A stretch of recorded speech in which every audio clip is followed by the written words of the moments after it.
The lunch rush hits like clockwork. The orders stack up faster than the staff can handle.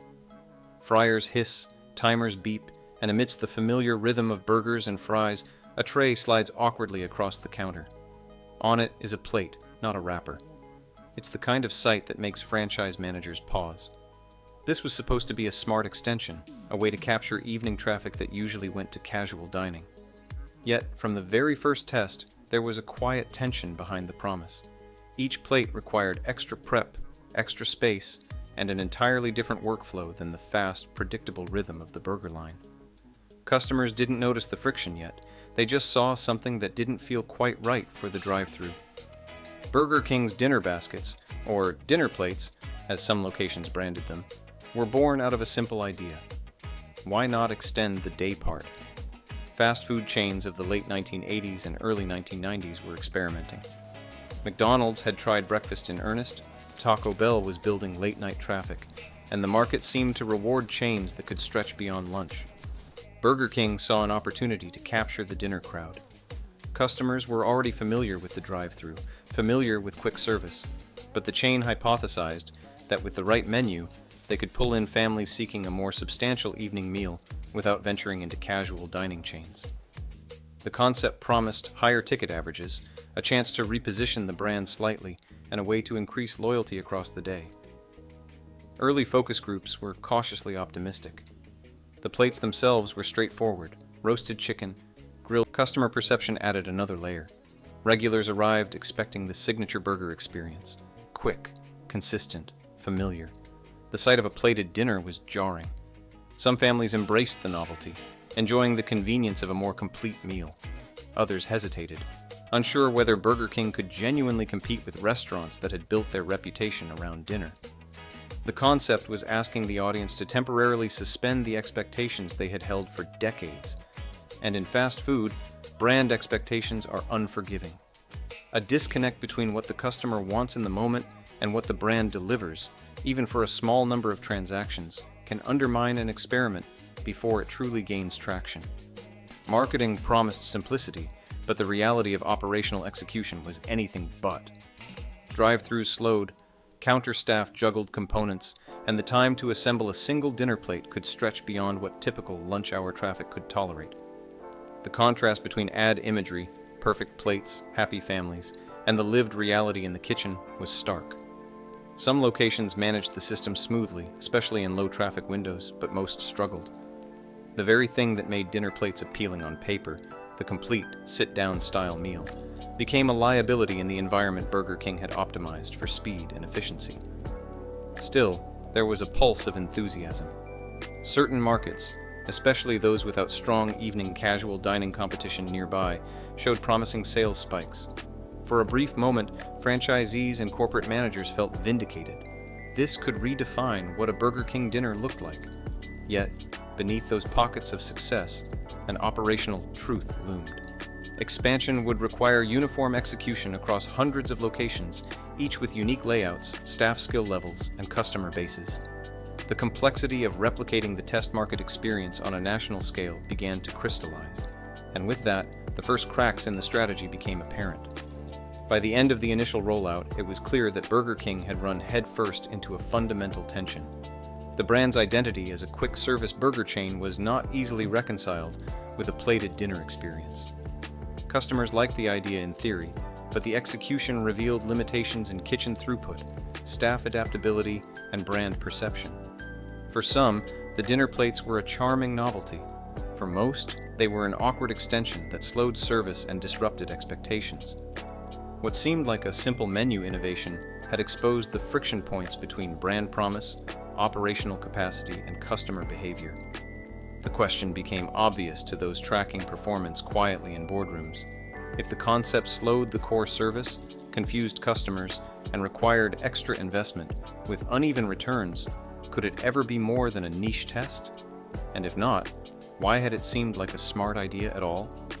The tension between ambition and operational reality was already baked into the experiment, long before franchisees had a chance to scale it. This was not a case of a single misstep. It was a collision of strategy, expectation, and infrastructure. Even as some locations continued to serve dinner plates into the mid-1990s, the question hung over the initiative. Could a fast food chain known for burgers genuinely claim a place in the dinner market? The answer would not come from marketing slogans or ad campaigns. It would come from the day-to-day reality of service, speed, and consistency. And in that reality, the limitations were already shaping the story of why dinner plates might never escape its pilot phase. By the early 1990s, Burger King's dinner plates had carved out a small niche, but that niche came with mounting headaches. In select markets, the concept had shown modest traction, particularly in suburban areas. Franchise owners praised the plate's potential to increase average checks and extend traffic into the evening. Yet the operational realities began to surface more forcefully in regular service. Drive-thru lines slowed, especially during the dinner rush. Front counter staff struggled to keep multiple components hot and presentable. It wasn't that customers rejected the concept entirely. The experience often failed to meet their expectations of both speed and quality. The problem wasn't just timing. Kitchen layout simply wasn't designed to handle plated meals. Franchisees had to train staff on a second, more complicated workflow. Some locations created separate prep stations for dinner plates. Assembly required extra hands and constant coordination. Efficiency, the cornerstone of the brand, was compromised with every plate that left the kitchen. Marketing had positioned dinner plates as a family-friendly alternative. The imagery suggested a new identity for Burger King, bridging lunch and dinner. Yet the messaging sometimes conflicted with the fast food brand customers had known for decades. A parent walking into a Burger King for a quick bite could be disoriented. The brand mismatch created subtle confusion that likely undercut repeat behavior. Consumer expectations revealed another layer of tension. Fast food patrons expected a certain speed and simplicity, and dinner plates inherently slowed the pace.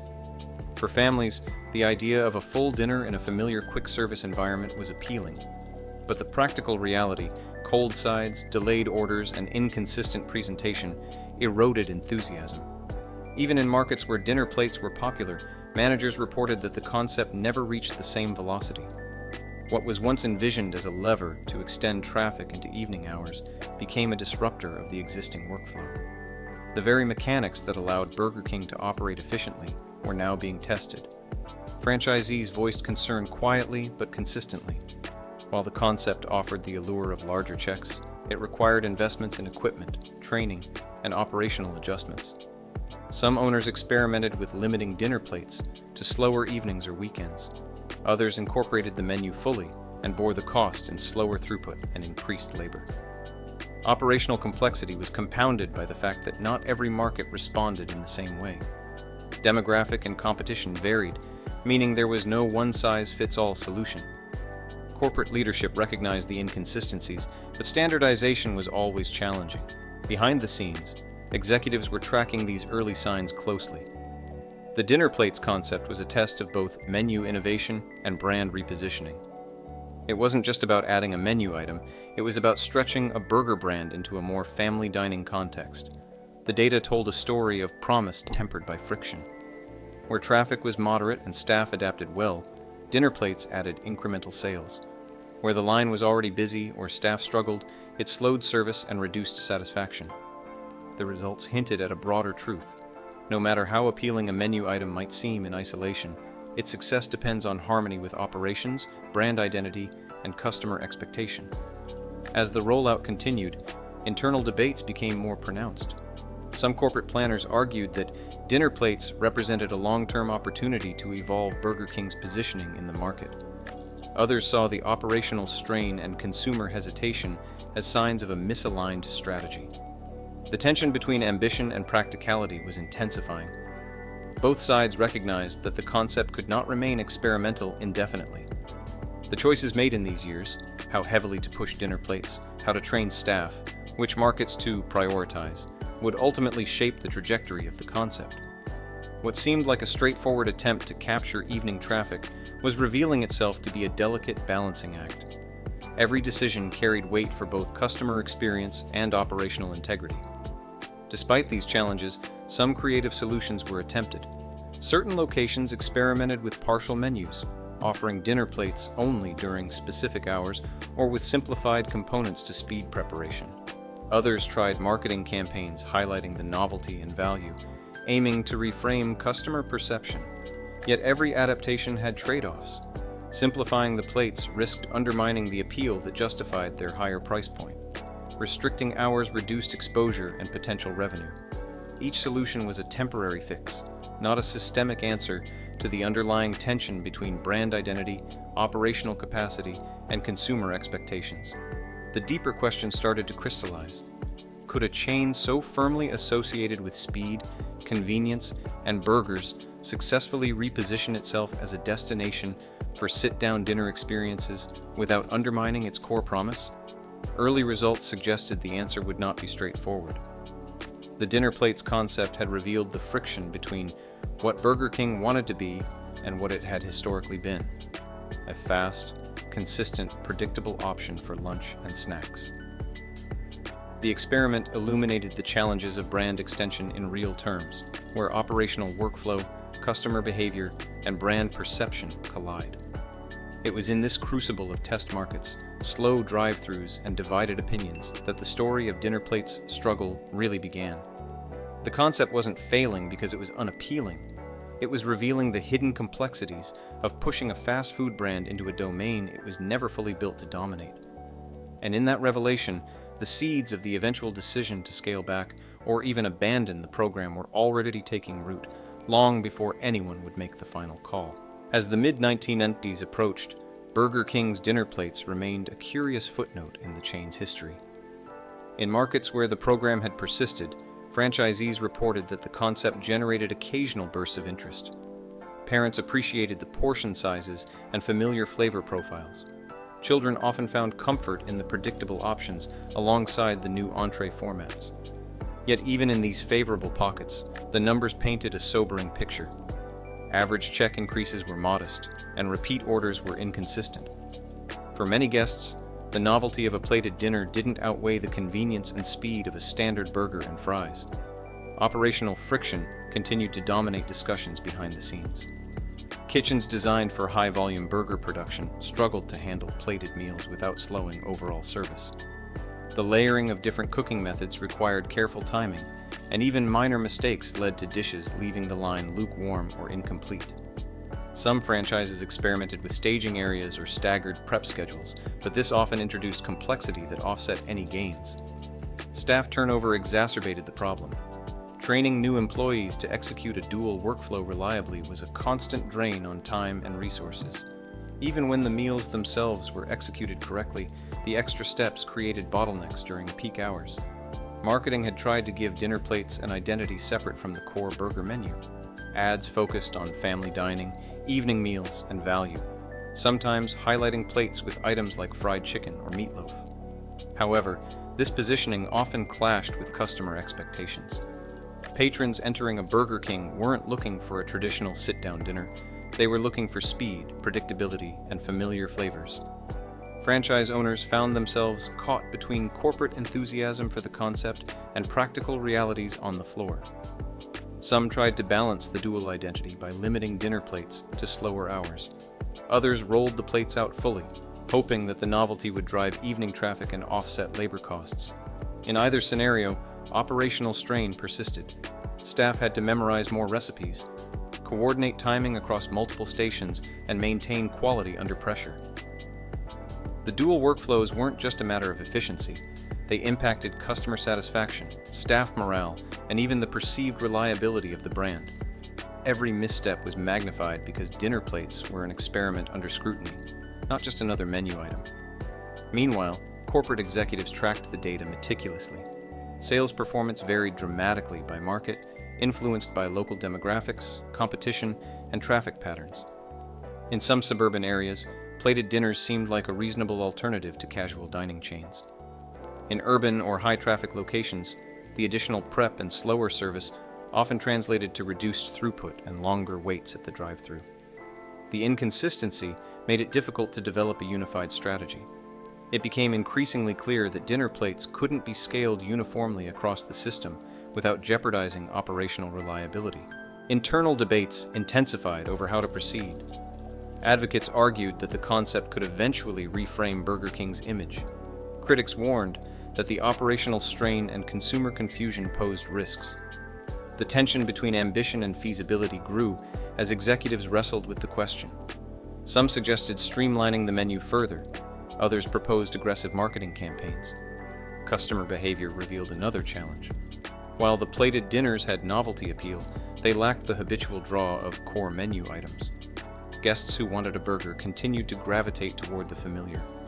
The concept had generated initial curiosity, but without consistent repeat behavior. Even in locations with early enthusiasm, the plates were rarely central to the brand experience. By the late 1990s, it became evident that dinner plates were a friction point. What had begun as a seemingly straightforward way to expand into dinner traffic now highlighted the delicate balance of brand identity. The dinner plates experiment, though limited, offered insights into menu extension in quick-service restaurants. It underscored how initiatives could be undermined by the invisible mechanics of the system. Each failure point told a story of friction that shaped decision-making. Franchisees often recounted the same pattern, curiosity quickly wearing off. Meanwhile, the constant juggling act in the kitchen persisted. Staff were stretched thin, trying to maintain drive-thru speed while assembling plated dinners. Even minor inconsistencies risked eroding customer confidence. Corporate marketing teams continued to tout dinner plates as a way to capture dinner traffic without turning the brand into a full-service restaurant. Advertising leaned heavily on imagery of families sharing a meal, with golden brown fried chicken, stacked meatloaf portions, and vegetable sides neatly arranged on plates. Yet these campaigns often collided with ingrained customer perceptions. The average Burger King patron wasn't looking for a sit-down dinner. They were conditioned for speed, convenience, and the familiarity of burgers, fries, and shakes. That subtle disconnect between brand promise and customer expectation created cognitive friction. A meal that looked appealing in an ad didn't always translate into a repeat purchase at the counter. The franchise network itself was divided. Some owners embraced the concept fully, hoping dinner plates would differentiate them in crowded markets, especially against casual dining competitors like Chili's or Applebee's. Others resisted, citing logistical headaches, labor strain, and the risk of slowing down their core service. In locations where the concept was pushed hard, some managers created makeshift staging areas or tried batch prep systems to keep service moving. Others limited the plates to off-peak hours or quietly removed certain options that proved too cumbersome. Across the chain, there was no unified approach, just a patchwork of experiments, half measures, and improvisation. Customer behavior reinforced the operational reality. Guests who tried dinner plates often treated them as a novelty rather than a staple. Repeat orders were rare, and the dishes never became central to the Burger King experience. The plates didn't generate the consistent traffic boost that would justify the additional investment in equipment, training, and time. Even positive feedback from families or local critics couldn't overcome the systemic friction embedded in the workflow. Meanwhile, traditional menu items continued to dominate, proving the strength of habits and expectations in fast food consumption. By the early 2000s, corporate strategy had shifted. The lessons of dinner plates were incorporated into broader menu planning, but the plates themselves largely disappeared. They were quietly retired in most markets, surviving only in memories, anecdotes, and occasional archival menus. What had been a bold attempt to expand the day-part offering revealed a fundamental truth. Fast food success is not just about appealing menu items, it's about system-wide alignment. Operational capacity, customer expectation, brand identity, and workflow would all have to work in harmony, and even minor misalignment can prevent an idea from scaling. Burger King's dinner plates left a subtle legacy. The experiment exposed the limits of brand elasticity, the difficulty of reconciling fast food speed with sit-down dining, and the way operational realities shape innovation more than creative ambition alone. Executives, franchisees, and staff all learned that even a concept with apparent customer appeal could falter if it demanded too much from the existing system. While some franchisees look back fondly on the experiment, the broader takeaway was clear. In fast food, operational friction is the ultimate arbiter of success. For a few years, the dinner plates initiative became a cautionary tale inside Burger King. It wasn't about the food itself. Most dishes were perfectly serviceable, but about timing, expectations, and scalability. Even a chain known for innovation can be constrained by the invisible rules of throughput and customer habits. In hindsight, the experiment seemed almost inevitable. A chain built on speed, attempting to slow down without changing the system, was bound to hit friction. The story of dinner plates ultimately circles back to a single tension: the collision of ambition with operational reality. The plates promised a different kind of Burger King experience, one that flirted with family dining, evening traffic, and slightly higher check averages. But the system wasn't built for that. Kitchens, staff, customer behavior, and brand identity all conspired against the concept's longevity. Even the occasional success in select markets couldn't offset the chain-wide costs, frustrations, and workflow disruptions. By the time the last dinner plates were quietly removed from menus, the concept had become a footnote, but an instructive one. It underscored how fast food chains balance creativity with practicality, and how even promising ideas can fail when the underlying system can't support them. Each step, from order taking to prep to delivery, revealed friction points that made scaling nearly impossible. What seemed like a small menu expansion turned into a study of operational limits, consumer psychology, and brand perception. The experiment ended not with a dramatic failure, but with a quiet realignment. Burger King returned to its core strengths. The sound of timers, order bells, and fryer sizzles, once stretched thin by the added complexity of plated dinners, returned to their usual rhythm. And in that rhythm, the invisible reason dinner plates never took off becomes clear. The system and the expectations it created simply couldn't bend to accommodate them.